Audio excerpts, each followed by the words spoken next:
So you're a health and fitness coach and you want to be an influencer.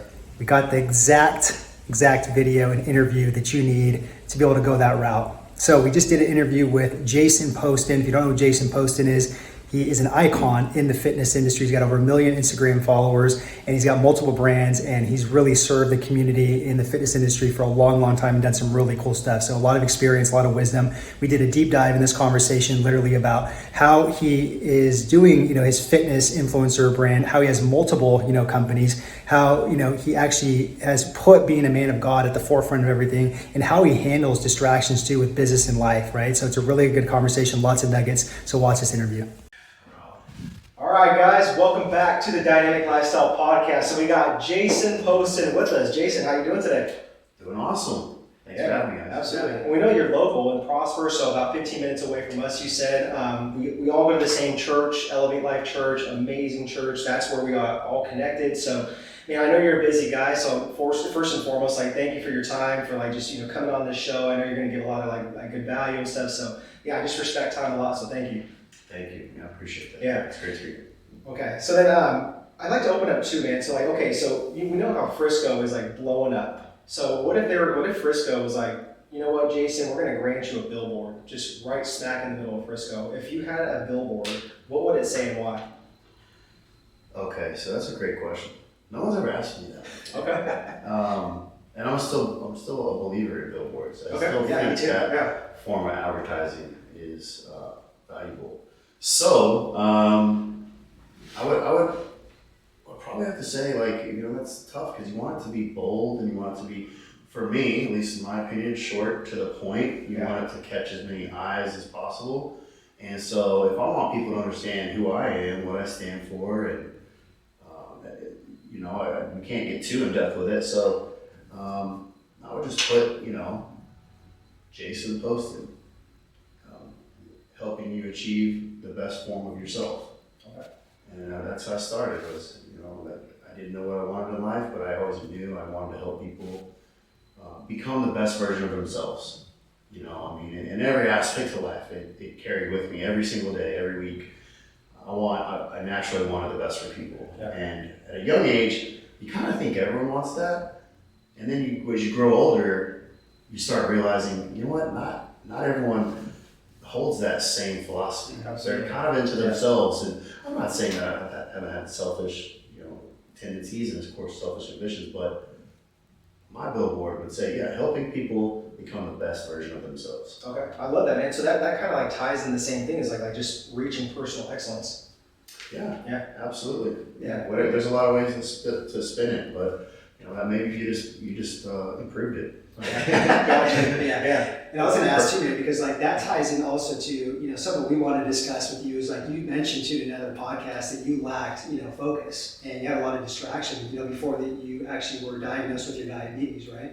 So where kind of did that distraction and lack of focus come? In your upbringing. Well, distractions and lack of focus usually comes from outside things, and so distracted by. As a young man, I was so concerned with, and really it was my insecurities. I wanted to be cool. All my friends were better than me at things, so I was willing to probably, sacrifice my integrity and certain values that I knew were right, that my mom had instilled in me to hang out with the cool kids. I think certain young men are worse than that than others. On a scale of 1 to 10, I was probably a 7.5. I was pretty bad. I definitely had my Christian values, but I was willing to throw those out the door. And then as a young, when I turned into a young man, 18, 19, it continued and it just changed into other distractions. A lot of alcohol, a lot of partying. Girls were way too high of a priority for me. My clothes and and at the same thing, I had a good heart, so that's why I love helping young men, is because I know they have a good heart, just like I did. Yeah. It's just that a lot of those distractions really took a toll on where I could have been, and I do regret it because I don't. People will say, "Oh, I have no regrets," so I do regret doing bad stuff, but I learned my lesson, and so I regret that. But that lesson brought me to who I am today. So I think that was God's plan. I don't think that God has a plan for us to do bad things, but in the end, we're supposed to continue to battle and have faith in Him and do things that are right so that we become, the best version of ourselves. Yeah. I felt like the best version of myself wasn't opened up till I was 30. Okay. And now it's way too late in life. It doesn't mean it's bad. It's just, gosh, I knew it had it in me. So we went to jail a lot, and I was, it caused a lot of trouble. Didn't have respect for the law. I'd steal things, would sell drugs. It's like I had this line I would cross. I really didn't like stealing from people. But I would steal from companies. And then I'm sure a lot of young thugs do this too. Like, I didn't have a problem stealing from rich people either. Because I felt like, they can do it. But I would steal from people. I literally would check a car. Like, man, I'm not stealing from a minivan. Yeah. I'm not going to steal from, what they used to see Mercedes. So I don't know if all the other young hoodlums had the same philosophy, but the distractions really kept me back from probably being who I was supposed to be. Yeah, it's crazy, man, because we can relate with that so much because I don't know if you know our story, but we lost our dad at 17, 3 nights before Christmas, senior year of high school, right, in a car accident. And that completely just turned our world upside down to where after that, my mom lost her mom to cancer. So then we basically lost 50% of our mom within a 3-month span. And me and Eric, always getting in trouble with the law, alcohol, going out fighting, chasing girls, being womanizers, right? We went down that whole entire path. So it's I can totally relate with you just saying that you didn't have the focus and you had a lot of distractions. And I feel like with me and Eric too, man, we didn't hit our super laser focus and God-given potential till about late 20s too. Yeah, early 30s. Yeah. And now we're doing the work right now, but we're shit, man, it's kind of if I had that 6 years back and I wasn't in quote unquote hell, what could I have been doing now? What kind of impact could I have made, Yeah, we didn't literally find God, man, and reconnect with God until 2 years ago, moving here to Frisco from California. And then we joined Elevate Life, got plugged into Freedom to Mighty Man, and dude, it was a whole revelation. Man, how common is that? So first of all, it's cool, that we're all aligned with that. Yeah. And then that's probably why you guys invited me on here. He's kind of like us. Yeah, for sure. But I see a lot of Californians move here. It's I got a neighbor, got multiple people in my neighborhood. I had friends. We've had big, predominant members of our church. Yeah. And so it is sad, but a lot of people have moved from California to where they feel like they, I think it is the truth. Men don't want to say it, and I think you guys would obviously, but men don't want to say it. I'm gonna go surround myself by faith-driven people. Sure. 100%. Yeah, it's been it's been a game changer since, man. So I want to ask you this too. So let's say a young kid's going through lack of focus, super distracted, kind of like you were. What would be the best piece of advice you would give to them to just literally just shift that mentality? What I needed to hear was that I just thought I couldn't have fun being a man of God. Yeah. I thought I would lose all my friends. And so it sounds so silly, but if you're like me and you're a young man and you're 17, 18, 19, just remember, you could still be cool. You could still be masculine. You could be dope. Mm-hmm. You could be the craziest athlete. You could still have a beautiful girl. You could still live the best life possible and be a Christian man. I just thought it was because I had that in my heart, but a lot of my Christian friends I felt were nerdy. Yeah. And so but of course, dude, the devil wants you to latch on to the low-hanging fruit. All the dudes, acting like fools, and that's the truth, man, is that it's a much harder path at a young age to be a Christian young man. Yeah. And so I wish I would have taken that hard route and just maybe had a little bit less friends. Yeah. But you can still be cool, man. You can still, and then you will open up to much more success, much more happiness, less ups and downs. Good God. I wish I would have had less ups and downs, man. My life was like this. Yeah. And it made me so tough, though, because I'm broke, little bit of money, break up, go to jail, car repoed, kicked out of an apartment, just constantly, just all sorts of just chaos going on. And that's what I got used to that. But I wish I would have known, hey, you can have a much more stable life. God has a great plan for you. It's not going to be perfect. I just wish I would have honestly listened to my mother a little bit more. Yeah. I mean, that's great advice, man. But just really quick, what made you have that shift and go seek God? Well, I was blessed. I was freaking lucky that my mom had told me and my grandmother I was lucky that I was in church, and I did have good friends. I'm not saying like all my Christian friends were, because dude, I was bringing my friends. The same friends who were smoking weed and getting wasted and all that. They were coming to church with me on Wednesdays, and some of them would come to church with me on Sundays, because my mom was pretty adamant about me going, you know. And so we were going. If we were hungover, you know, whatever, if we got 1 hour of sleep or something, I was still going to church, and I was bringing my friends, like, dude, y'all come with me if we're going to stay out this late. No, I lost some train of thought. What were you for? No, I'm just saying like yeah, what really shifted you to like just go into to go all into God? The shift, yeah. It was knowing, you know, and that's what's important is my mom and grandmother invested in me, right? They invested so that I have that to lie back on, so that when I didn't have them anymore, and that my mom, she wasn't a door away, right? And she wasn't always a phone call away. I still had God to lean on because she taught me that young. You know, she taught me that. And, you know, so I had my Bible, I had my devotional.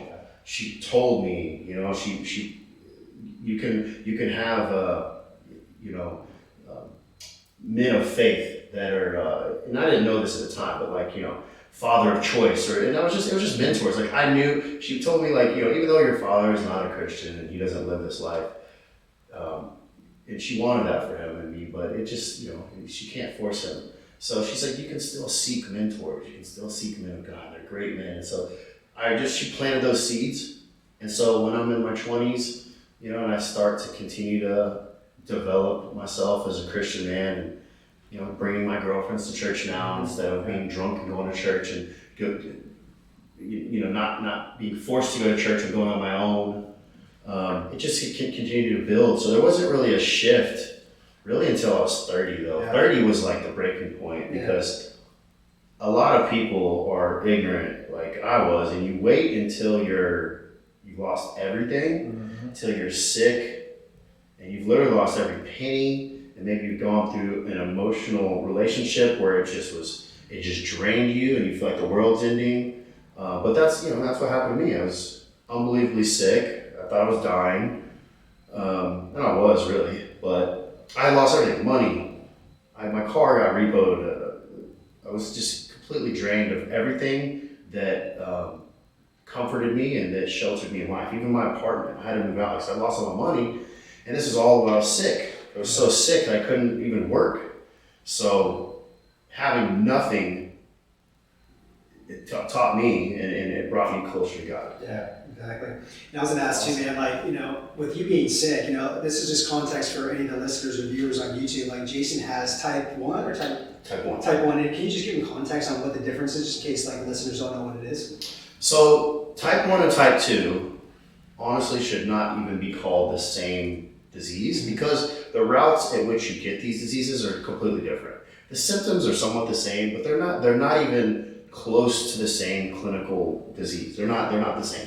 So and that's why people get confused. So whoever named them the same is silly. Right. But like type 1 is almost always an autoimmune disease. It's something happens, triggers. They don't know why. My thoughts are it's a man-made, something in our waters, plastics, medications, something that is outside environment that's messing up our pancreas, telling it not to produce insulin anymore. So, and then type 2 is from a lifestyle. They'll say it's genetic and hereditary. That is a lie. You know, the truth is, if your family eats a certain way and you eat a certain way, and your family is inactive and you're inactive, you will develop type 2 like them. It has nothing to do with them passing a gene on. Right. There's no research to even support that. So if you're type 2, you can beat it, and you should try to beat it. You should try to stay away. If your family has it and you know you ate like crap growing up as a young man, then you should probably understand that I'm not going to eat like my family. You know, and I also want to teach my family, because I'm going to break this curse. Type 2 diabetes is a generational curse that has taken over the entire world. Over 450 million worldwide are pre-diabetic or diabetic. And it's from choice. Like, you chose to eat that way. And we could get into some, poverty factors, but the truth is you still can defy it even in a poverty situation. Yeah, and I appreciate you making the distinguishment between those two. My wife's dad actually has type 2 diabetes, and he lost like 30 pounds because he was overweight. It was because of poor choices and habits when he was younger, right? But with you had type 1 diabetes, man, and like what you've accomplished, as a 4-time Olympia IFBB pro, that's incredible, right? So what got you into not in the health and fitness industry, but going down that route of bodybuilding like that to that level? Because you're talking about 4-time Olympian. We competed in 2013. It was and what was it, NCP or something? NPC or something like that. 30-week prep, and we had to lose 50 pounds, and that was just crazy. But I'm thinking about your level, man, 4-time champ like that. What got you into that route? So 2011, I was sick. I was sick the whole year. I remember the day that I lost weight. I went from 185 pounds down to 145 pounds. Right now, I'm 220. So if you guys can imagine me at 145 pounds, what is that, 70, 80, almost 80 pounds? That was just thick. And so I had, being that way, and then when I got better, okay, and then the whole year was miserable, like I said. It was the most depressing year of my life, but also brought me closer to God. And when I was sick, and this is why, it breaks my heart when people are sick, and then they thank the universe, and then they thank you for all the energy, guys, and all this, and dude, God literally has a plan for you, and you keep denying Him, and you literally were.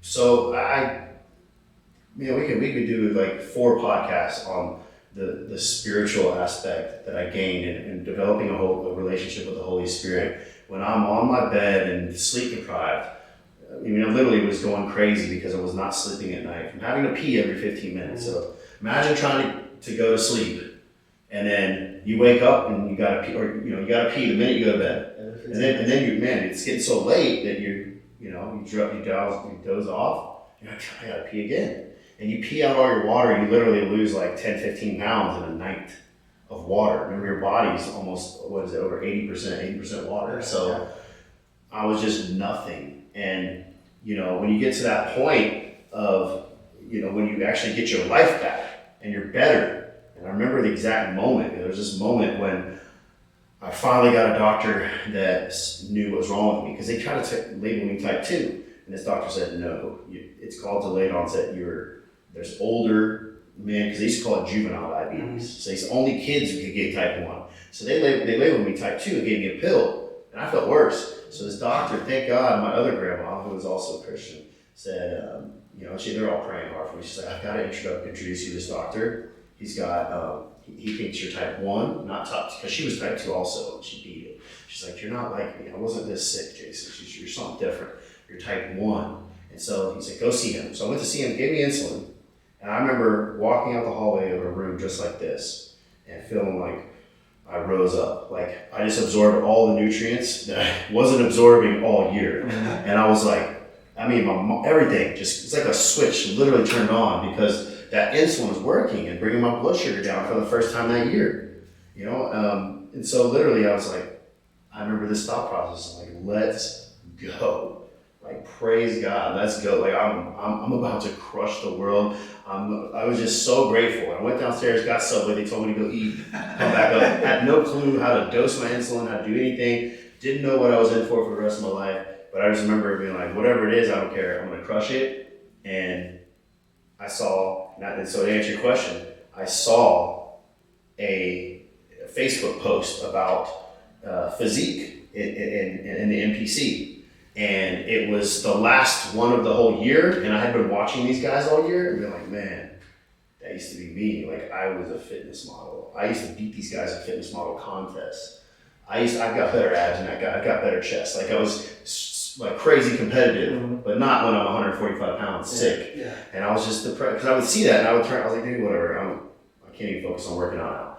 But I saw that there was one more. I was like, I'm going to do it. And it was 8 weeks after my diagnosis. So I literally went from, most people cut weight. In my first show, I was just using insulin and to gain all my weight back. And it was a crazy thing, because I didn't need a diet. Yeah. I had withered away all my body fat too. Yeah. I wish I had a picture, man. Maybe we can put a picture right here. You basically fill it back out. Yeah, I filled into the show. Like I went for, and I competed about 180, like maybe 178 or something. And that was the first show. And it was literally just to tell myself, you know, you're gonna own this disease. It's not gonna own you. You're, but all this was in my mind. I'm a driven person, but all of it was God, like telling me, dude, your name's Jason.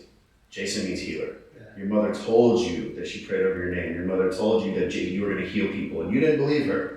You thought she said you were going to be a doctor, so you never believed her because you got mad at your mom because those false expectations. Like couldn't pass grades. I want to be a doctor, and then here it is. Here's what it is for you. You've already been a trainer for 8 years now, so now I'm going to heal you. You're going to live and become a face of this disease. It's faceless. There's nobody representing this disease. You know, at the time I looked, and I said, so I'm going to go be a bodybuilder. I'm going to eat, sleep, breathe, train. Every single day. No more drugs, no more alcohol, no people in my life, nothing. Nobody was going to distract me from my goal, and that was to simply be a fitness model again. Okay, I didn't know what I was going to turn into, but I started just, the drive was be a fitness model again, get on some magazine covers, rebook all my clients. I lost all my clients, they had one client left, and go back to making $100,000 a year, right? That was my goal. And just simply enjoy and be grateful for life again. You know, but this time without all those distractions. Was this before you were at Lifetime Fitness or after? This was after Lifetime. Okay. I started at Lifetime Fitness, and this was after. So I had been kind of entrepreneur for a few years when I got sick, maybe 3 or 4 years, and I'm a bad businessman, but I was not a real entrepreneur. I had a lot of potential, and I was just messing up good contracts, good situations with corporate wellness. I had business contracts, I had gym contracts. I could have built trainer teams, and I didn't know how to do that. They didn't have masterminds back then. They didn't have the internet. You couldn't learn social media It's changed a lot. You had to buy books and attend seminars and stuff. So the drive came from literally just being so sick and wanting to come back and to write my comeback story. And how long was it like during that span, man, where you're just like on fire like that, just kind of focused on like doing the bodybuilding shows and all that? I hope God gives me the drive that I had. I don't know if I'll ever have it. I was so on fire. Man, I was so on fire. I gave up sex for a year. It was a little over a year. And that was hard for me, man. I always had girlfriends. And I was I'm a lover, you know. I'm on fire too. But I'm a lover, dude. I like to take care of my girls, man. Like, I got you. And I was a dude who always had a girlfriend. And I always had a lot of girlfriends too. Like, they were just my friends. And that was so hard for me. And but I wanted to cleanse myself because of that bad relationship that I went through. I wanted to, for the first time, not prioritize women so high and prioritize myself, my career, not go out on dates on Friday night when I needed to be writing plans and figuring out, you know, or training maybe some successful entrepreneur on a Friday night.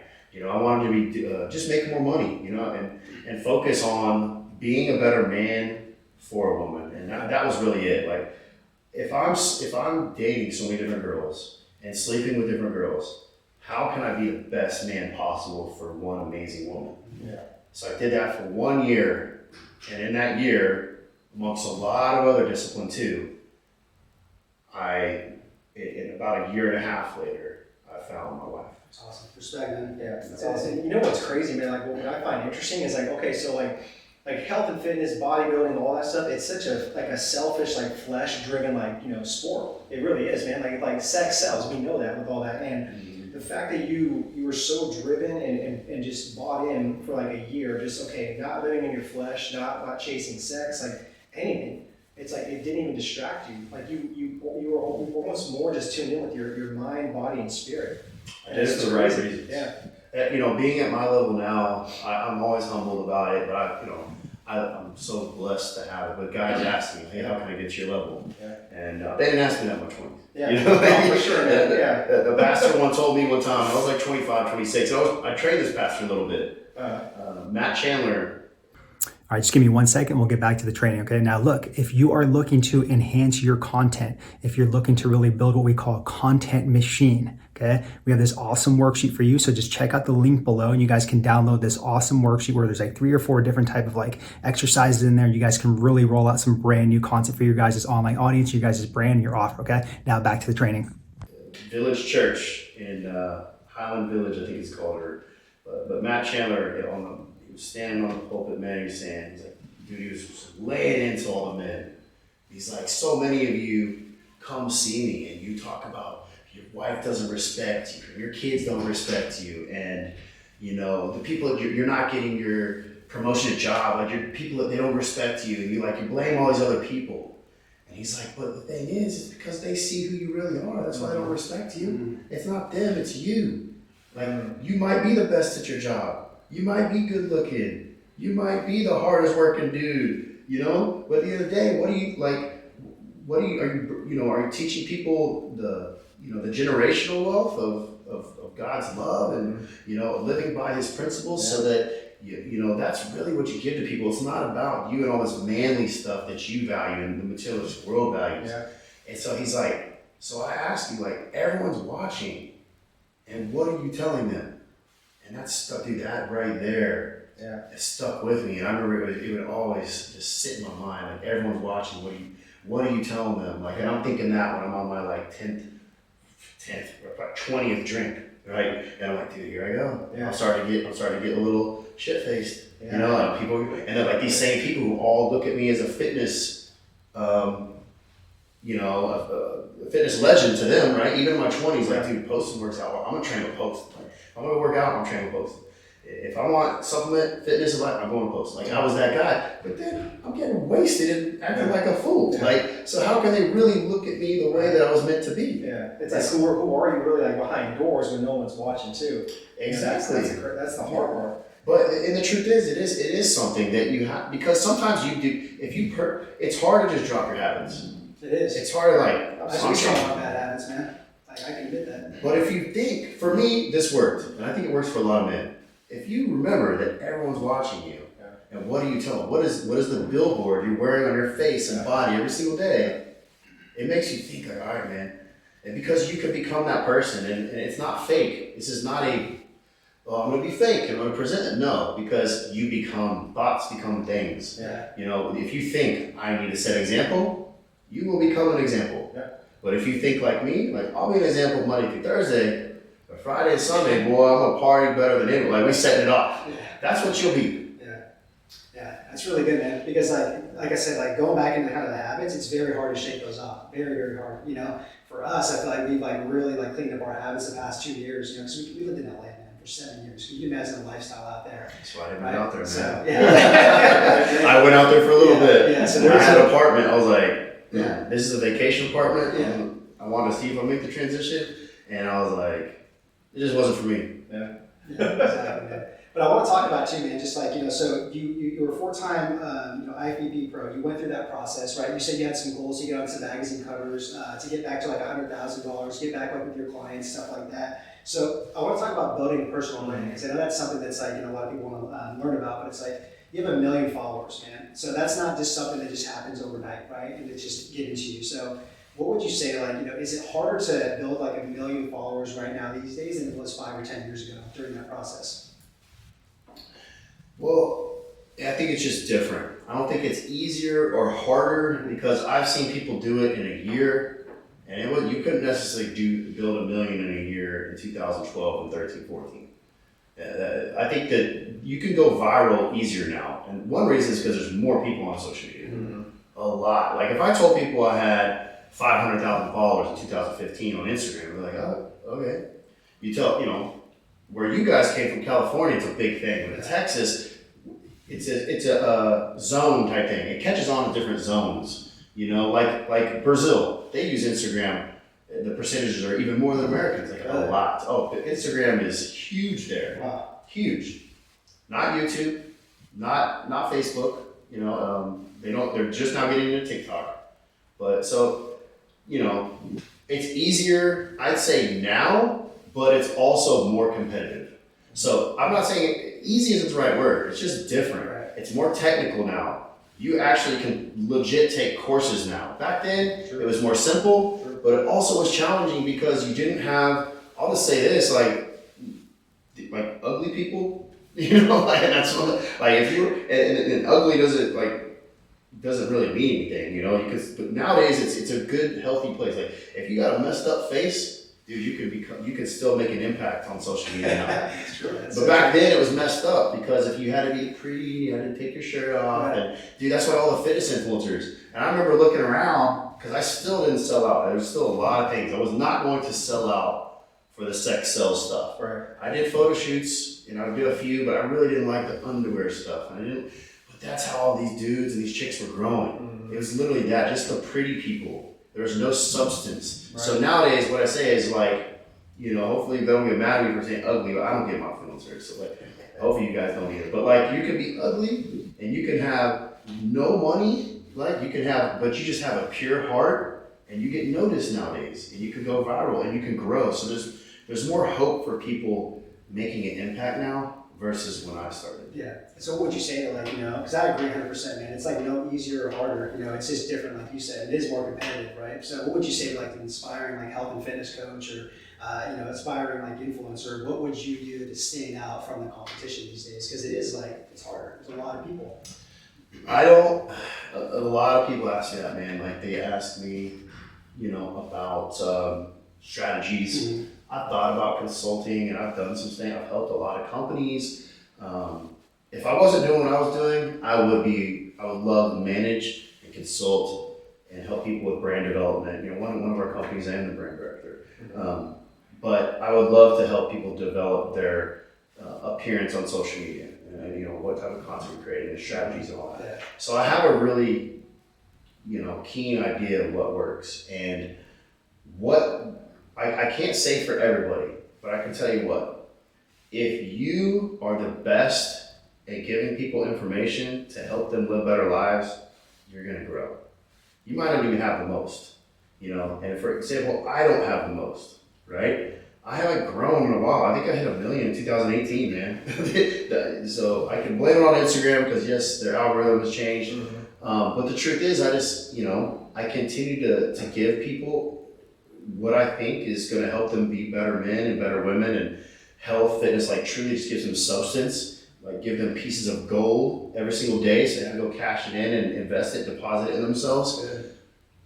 Then they'll come back, mm-hmm. you know? And so it's a strategy. It's hard to get detailed, like what works for, you know, the thousands watching this, but it's like, dude, just help people invest in themselves, you know, help lift them up and help them, and then it will continue to build. Now, you do have to take risks. You have to catch on with trends. You need to stay up to date with, you know, what's trending right now, trending music, trending topics, creating content super fast to catch on to what's being talked about in the world right now. That's just the work. Like you should already know that. I shouldn't have to tell you that.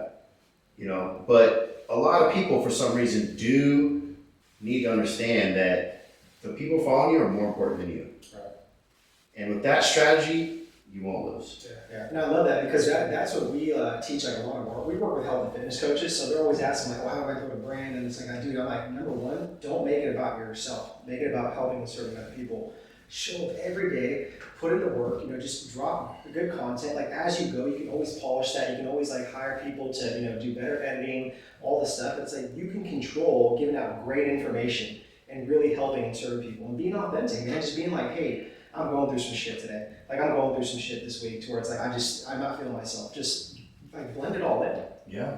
You're giving service. A guy asked me at the gym, I don't know this guy, he followed me, and he was talking to my wife, and he's like, hey, he follows me and all this, and he knows so much about my life, and I can't remember what he asked me, but he asked a lot about, you know, social media. Yeah. And I said, you know, and we were talking about all these masterminds. We're talking about the ways that people are making money on social media. And I said, the only problem that I have, and this is for everyone, that I have with these masterminds and these business coaches, mm-hmm. is that if you skip the part where you need to give service to your clients and give service to the public, like it's free, you're not making any money. If you skip that part, you'll never be as successful as you want to be. Yeah. Because you're just, the instant gratification of like, wow, social media, I can 5 times 1,000 a month. Man, real quick, dude, I can make $5,000 a month with just some quick clients. And then but then you neglect the thousands and thousands of others that can't afford the $1,000 a month. Right. Because you don't want to service them, because they're not gonna help you pay your bills, they're not gonna help you get that car you want. Yeah.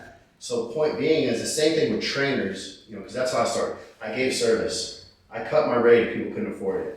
I let them bring in their friends. I answered every single text message. Oh my gosh, it would annoy the crap out of me, but I didn't. But to the point, I would just keep doing it. I mean, 10 years, I'm answering. Dude, they would abuse me with.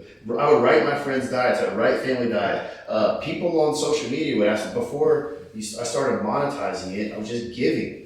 And when you become the best giver of your trade, if that's your profession, eventually you become one of the best earners. Yeah. And that's what that problem with social media is like. Oh, how can I capitalize on absolutely freaking everything? Yeah. And it's selfish, dude. Like, people need to understand that. You don't need to capitalize on everything. You don't need to make money off everything. Yeah. Your time is valuable, but you know what? You don't need to make money off every single second of your day.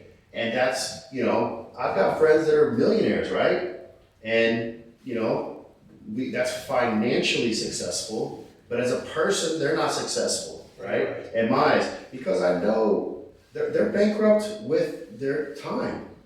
They don't got any more to give because they've locked it all away and making money. So they don't give 10 minutes, of their time just to simply help. Everything's a transaction. Yeah. And that's what, I want, people want to follow my path, right? And it's not the perfect path, but it's worked for me, is spend a lot of time giving, early in your career. Because I tell you what, if you don't, then you're going to be in your 30s, in your 40s, and you're trying to give, and you don't got a lot of time. You're 30. So like your 20s is when you should be giving and learning the most. 30s is when you earn. Yeah, and I just appreciate that, man, and respect it, because like, you're being real. Like, you can sit here and like be like, with 1 million followers, like, right, this is step 1 through 10, and this is the blueprint, right? Like you said, like, this is just what worked for me, and it's like, I don't have the exact recipe and blueprint, for you. Everybody that's like listening to this, I just respect that, just that humility. You know what I mean? Like, you went through the trenches, you had ups and downs, obviously, and you're still learning. You're still a student of the game. You know what I mean? What is it? 2023, 2021. I gave a lot of my time, and I took a gamble. I literally gave. Some guys really hit my heart. I liked them. We connected. I was making great money. I still had goals. I want to make probably twice as much money. I've got big goals, but these guys came to me and wanted me to help them start a company. And I was like, man, this is a risk because this isn't my wheelhouse. I don't talk about this type of stuff. I don't even know that social media lets us talk about this type of stuff. But from my heart of giving, literally just giving and giving people a shot that I like, right? I trust them. I like these guys. I trust them. There was the money that we're making now was not being talked about, right? But I started off I made, normally on a contract back then, I was probably making $7,000, $8,000, $10,000 a month. They were paying me $1,500. That isn't, dude, at the time, that was a lot less than everything else. Right. But I wanted to give them a shot, and I wanted to see where this could go.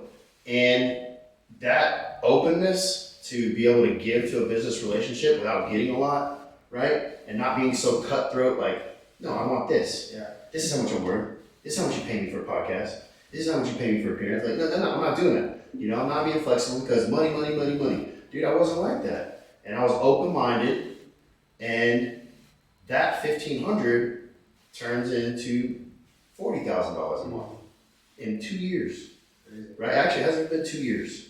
That's awesome. So people don't talk about money like that because, but so there's a story of how giving, and then building that wholesome start process in a business relationship, right? Yeah.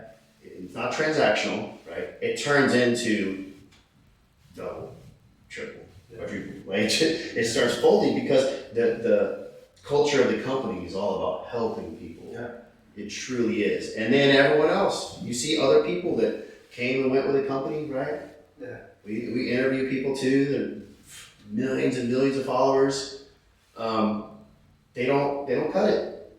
Because they don't have that same attitude about number one, we help people. Yeah. Not number one, we bank. you know. Yeah, and I would say too, man, that's like one mistake that a lot of like business owners, entrepreneurs make is like if you ask them, if you have a room of like 100 people, you say like, what's the number one goal of like starting a business? Like I bet you like 99 of those people are gonna raise their hand and say it's to make money.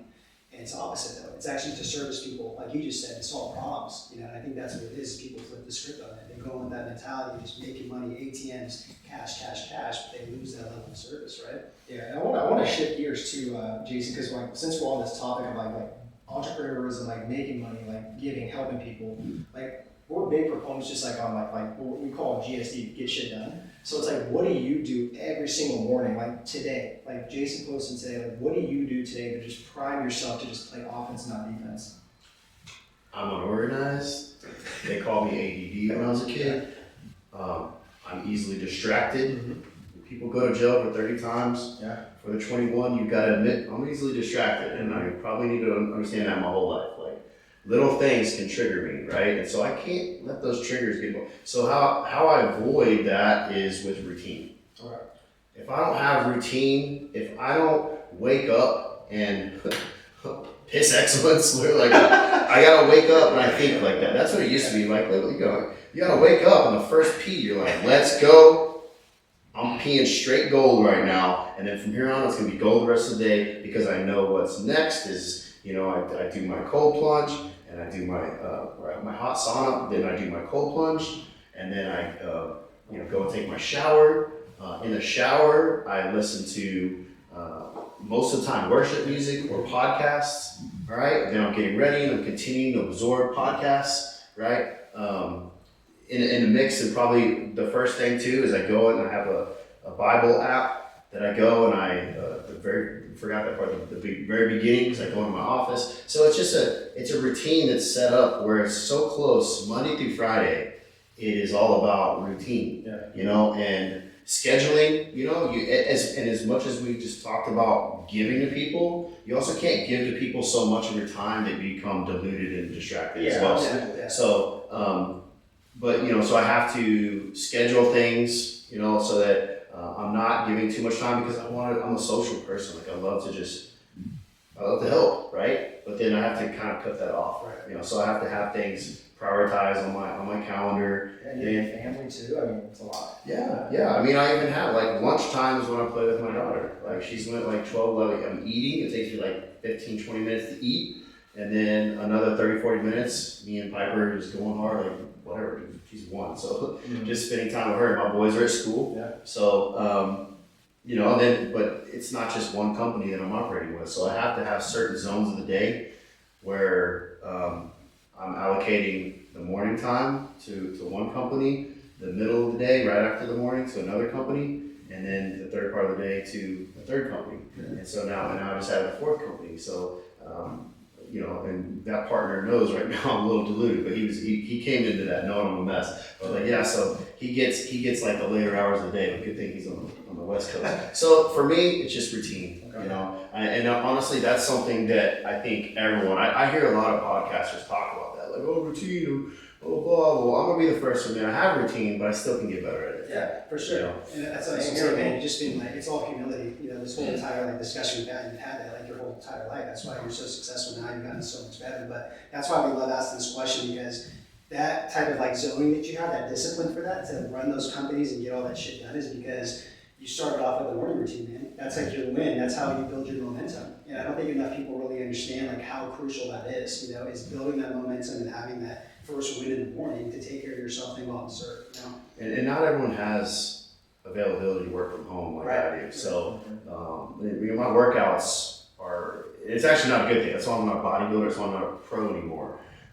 I still am in great shape, but I'm not the best at it. So my workouts come last priority, but they usually come like 2, 3, 4 p.m. And I get them somewhere in there. But if you're somebody who's worked, a big priority first thing in the morning, dude, you gotta get up at 5 and get your workouts done. Because you will not do it after work. And I'm probably at that point now because my kids are about to be old enough where they're starting school and have sports. There's no way I'll be able to do it after work, and there's no way that I'm gonna have time, because sometimes I work till 7, 8 p.m. So when my schedule works is that little 1 to 4 spot when I'm working out, right? That's gonna have to be eliminated, and I'll be just like the other 9 to 5ers working, waking up at 5:30, get gym 6:30, done by 7:30, crush the rest of the day. But you got to do that. Yeah, it's just adapting, man. Jason, something Pastor Keith talks about, the same church we both go to, he talks about living a life by design, not by default. And to live your life by design, he talks about having core values. If you don't mind, sharing, what are some of your core values right now? That's crazy that you asked that. No, so this whole arm, that is my core values, man. Oh, shoot. That's a cool sleeve. Yeah, so I got this done because of the fact that I was, there's no men in my life ever talked to me about our core values or never talked to me anything about our standards or really our morals or anything, They were good men, right? But they weren't great men. They all had, there was addiction and abuse and different problems that they had. And at the end of the day, I'm not trying to emulate perfection, but I think if you don't set a standard for what your family's foundation is, don't expect for them to have one.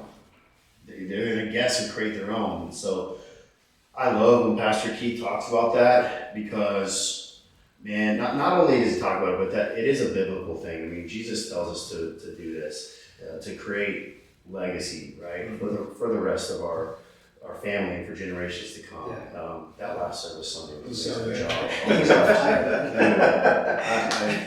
We really should have sat and had some coffee and just talked about that. Continue that momentum that because Josh is being passed down from his father. Yeah. Like I said, I didn't have it. There was nothing really passed down other than kind of work hard. My dad did work hard, but these values weren't here. So I sat down with my wife and I asked her if she approved of these core values. And what's funny, man, is it brought tears in my eyes the first time. My boys are 4; they're twins like you, but they are 4 years old and they know our core values. They can say them off the top of their head, and we've only been talking to them for about a few months now. And they know them, they'll say, and they love it. Big smiles on their face. Like, you can tell it's lifting them up to know that this is what the Poston stand for. Yeah. And they love it. And so it's love. This right here is me and my wife. The eagle and the butterfly are me and my wife. Yeah. And then I just wanted some art to bring us all together and make it abstract and look freaking cool. So, but this, the heart's love, and then the lines connect, and it goes over to the dove, meaning hope. The bear is courage. Oh, I love that bear. The skull in the angel David is respect. All right, and then you've got our tree here, which represents peace. And then my favorite is there's hands washing feet, and that is generosity. And so all those are just, to some people, those are just words. Like, we've heard all those words before. That's nothing crazy like ferocity or something like that. Like, I don't know, but this all relates to how you should live in life. If you don't love your family, if you don't love thy neighbor, if you don't have love for all of God's children, then you won't treat them with respect. If you don't respect people, don't expect them to respect you. And so we use this all the time already. The boys mistreat each other, and I'm like, Chris. I'm like, Chris, dude, you're not respecting Eric, bro. Yeah. That's literally our core value, right? So you're breaking the foundation of how we live on. So don't expect for him to not, love you, right? Because you've been disrespecting him for years. Yeah. And so they all trickle together, and the generosity really that's what I love, because kids need that. Yeah. Sharing. Dude, at this age right now, they don't like to share. Do you know what generosity is? And so the generosity will be very important when they become teenagers, because my little daughter, we've got another little boy on the way. When they fight and when they mistreat each other, they will wash each other's feet, just like Jesus did. Just like Jesus did the peasants and his apostles. Like, you will wash your brother's feet if you mistreat him. Like, y'all can be hating, fighting over a girl. Guess what? Get the bowl out, get the soap. I might have my feet in there too. That's so awesome, man. That's like beautiful artwork. I love that family crest and just everything that ties into it, man. Thanks for sharing that. Thanks, man. Yeah, and you know what's funny? My wife hates tattoos. Really? Not anymore though. Yeah. Not anymore, because she knows, like I said, meaning behind them now. It's just like business. That's badass. Just like social media. Why are you doing it? Yeah. You don't think you might get some temporary income. You might get some thoughts in the DMs like these girls, and because you're posting some Lamborghini or whatever party guy, but it will not become a stable environment for the best life possible. Yeah, and just that segment right there, like asking about your core values, man. Like people should go back and watch that. Like just compare that piece of just like wisdom and experience and knowledge, like compared to somebody learning about how to get a freaking Lamborghini. Yeah, exactly. Incredible, man. Thank you. And then if they really want to go hard, then they can do the wife on the arm too. I'm sure she appreciated that one. my friends, they're amazing. Some of my friends that are not believers, like, dude, you know you're locked in for life. It's like, I mean, it's just a ring for you, but dude, I doubled down. Right, yeah. Doubled down. She's on the arm for life, man, and they did a pretty good job. Looks just like her. Yeah. So That's awesome, man. Well, Jason, before we ask the last question, man, I just want to just take a moment to just acknowledge you. Just again, man, just say thank you. You know, genuinely thank you for your time. Just after just talking to you today, man, how busy you are, just like your family and everything, dude. Like honestly, like respect, like thank you. I know we've like hounded you down, like at church and stuff, ran into you. Like we're like, hey man, like we'll get this going sometime. So I appreciate your time for coming on. no, absolutely. Yeah. I like you guys, man. See you guys all the time. So. I'm glad we finally made it happen. Yeah, thanks, man. So my last question is, what is your definition of living a dynamic life? All right. My definition of a dynamic life. So when I think dynamic, I think like motion, or there's like I don't know. I think of a scientific effect. Yeah. But to live a dynamic life, I mean, for me, I think. That means continuing to improve your situation. I think a lot of men struggle with that, being not feeling adequate and not feeling like they're good enough where they want to be, not feeling, and then the worst part, blaming other people. They're not good enough. They're not dynamic enough for me. Right? This job is not dynamic. My car. I've got a $40,000 car, but it's not dynamic enough for me. It's not moving the way I want it. I want the $400,000 car. So I feel like the average person doesn't understand that your dynamic life starts with you and repetitively doing things to continue to stay in motion. Yeah. Right. And that's what's funny is that I'm a fitness expert. So what I started with, I just counted reps. I just kept people in motion, right? I kept dynamic squats, dynamic push-ups, right? I mean, everything just continue to go, cardiovascular health, being dynamic, continue to be able to keep your body moving, but that was what I focused on, was helping people move and continue to move because I know it's going to make their life better. Yeah. But even if you're not in fitness, like that's kind of the way, a man's trade is keeping yourself improving and getting better, just like in fitness, but also helping other people continue to be. So, dynamic is about improving yourself and others till the day you die. Yeah. We would say, man, like pour some water on the light, it's on fire. And that was good, a way to end it. But last thing, Jason, like, is there anything we can support you on, or any of the listeners or viewers, and where can they follow you? So I'm on Instagram, TikTok, Facebook.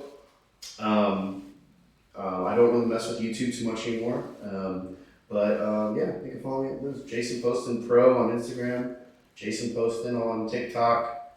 Okay, that's cool. Awesome. All right, guys. Well, we'll have that all linked up in the show notes. But hey, Jason, once again, man, pleasure. Thank you for your time. Appreciate it, man. Yeah. All right, guys. Until the next episode. All right, hopefully you got at least one nugget out of there with that interview with Jason Poston. Okay, so the next thing I want you to do if you're a health and fitness coach is watch this training right here. There's 6 ways that we teach you how to build a 6-figure online health and fitness coaching business. So watch this training right here.